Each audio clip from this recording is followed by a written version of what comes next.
En los capítulos del fútbol colombiano, algunos relatos causan más dolor que otros. El 11 de octubre del 81, el estadio Afonso López de Bucaramanga fue el epicentro de un hecho escalofriante.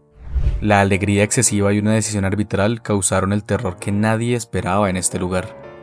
¿Quieres saber qué ocurrió? Sin más, comencemos. Aquel domingo, el ambiente en Bucaramanga era de una efervescencia pocas veces vista. El Atlético Bucaramanga, el equipo de la ciudad, se enfrentaba al Junior de Barranquilla en un partido crucial. Los leopardos necesitaban un empate o una victoria para avanzar en el campeonato, y esa posibilidad llenaba de ilusión cada calle, cada hogar, cada rincón de la capital santandereana. La expectación era inmensa, y la gente acudía en masa al estadio Alfonso López. El equipo estaba peleando su clasificación en el grupo B, en el torneo colombiano. Ganarle a Junior significaba superarlo en ese grupo, si hubiese quedado con la segunda posición. Obviamente no era el partido definitivo, pero sí era muy importante haberle ganado al elenco tiburón, porque así lo habría pasado en la tabla de posiciones. La expectativa era total en la ciudad. La multitud que se agolpaba en las afueras del estadio era tal que el caos se apoderó de las entradas.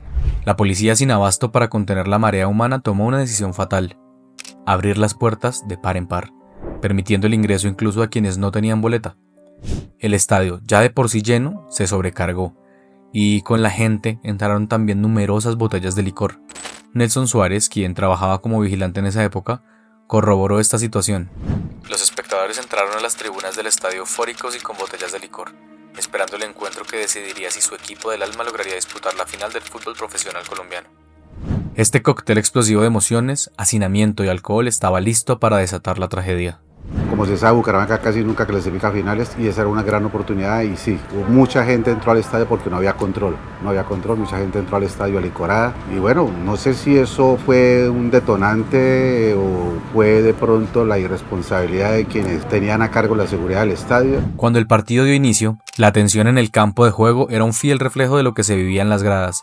Atlético Bucaramanga y Junior de Barranquilla luchaban con intensidad. Cada jugada era vital. Sin embargo, el marcador no favorecía al equipo local. Junior se adelantaba 2-1. Cada minuto que pasaba, la frustración entre los aficionados leopardos crecía, alimentada por la presión del resultado y la importancia del juego. Fue entonces cuando llegó el momento que desencadenaría la masacre. Una jugada polémica.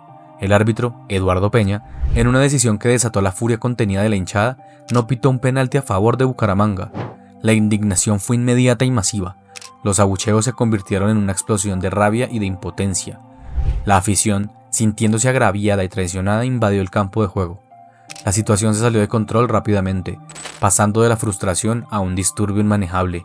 Fue, en ese preciso instante, en medio del caos y la desesperación, cuando las autoridades, específicamente el Ejército Nacional, decidieron intervenir. Un locutor dijo: los de Oriental ya empezaron, ¿qué pasó con los de Occidental que se durmieron? La gente se fue contra los del Junior y se fue contra el árbitro Eduardo Peña. El árbitro Eduardo Peña se tiene que meter allá. Al tipo le dan un botellazo, le tiran con una sombrilla. Venían a matar. Lo iban a matar. Orlando Morales, kinesiólogo del Atlético de Bucaramanga, recordaba vívidamente ese día. Entonces entramos al camerino. Cuando estando en el camerino, esperando a ver qué pasaba, si el partido continuaba o cuál era la orden del comisario, se escuchan unos disparos. Creo que transcurren por ahí unos 10 minutos, 15 minutos. Se escuchan unos disparos de pesada, porque esos fusiles, cuando eso, eran unos fusiles de palo. Y esos fusiles de palo era una detonación grave. La intervención del Ejército Nacional fue, según los testimonios y posteriores investigaciones judiciales, desproporcionada y trágica. En lugar de contener la situación con medidas de control de multitudes, la fuerza abrió fuego contra la multitud de aficionados. El estadio, que segundos antes vibraba con la pasión del fútbol, se transformó abruptamente en un campo de batalla.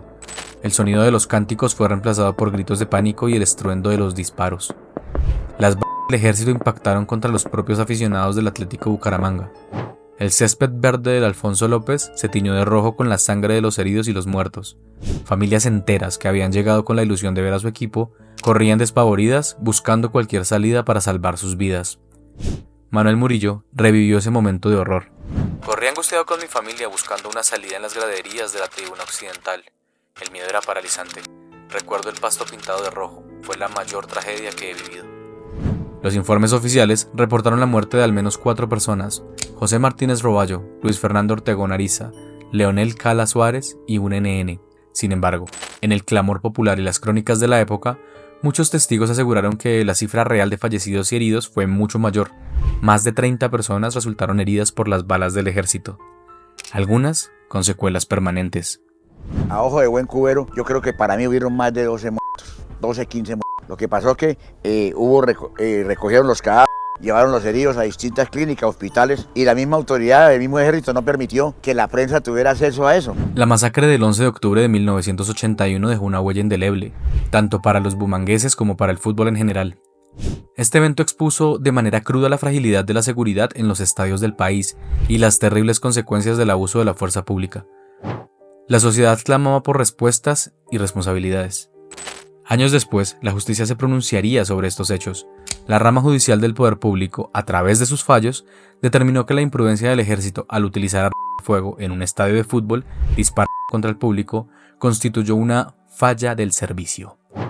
Esta decisión fue crucial, ya que estableció la relación de causalidad entre la acción desmedida de la fuerza pública y la muerte de los jóvenes aficionados.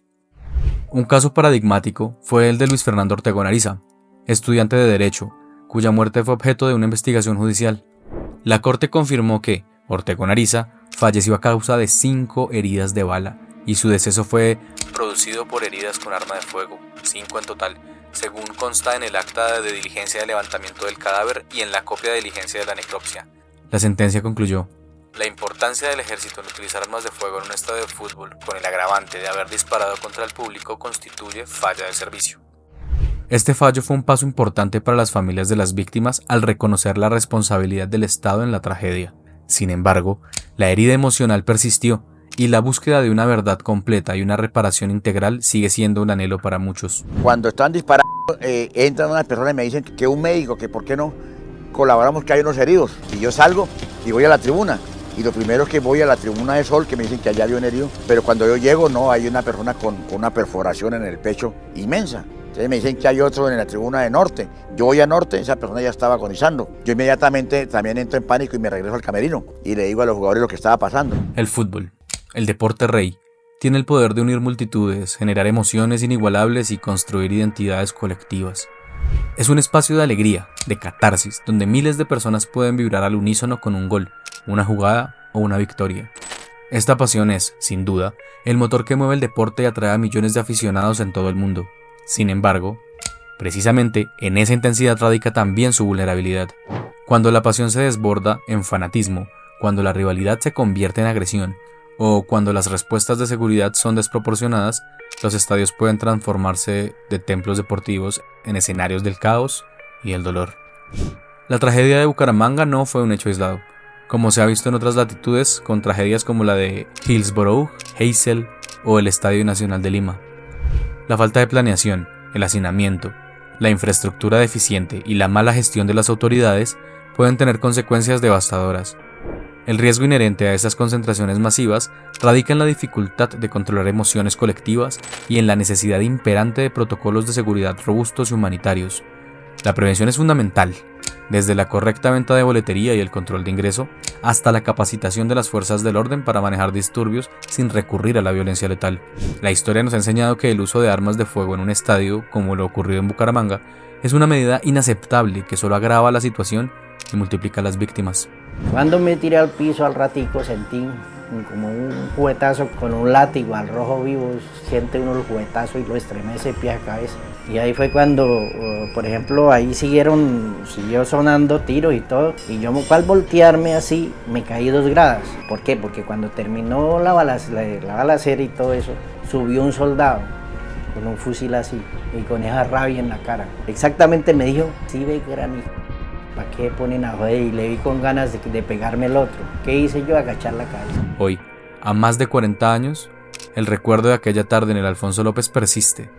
Partidos conmemorativos se han jugado para honrar a las víctimas y la memoria de los fallecidos se mantiene viva en la comunidad. Si el video te gustó, no olvides darle like y suscribirte. Comenta qué te pareció el caso, nos encanta leerte.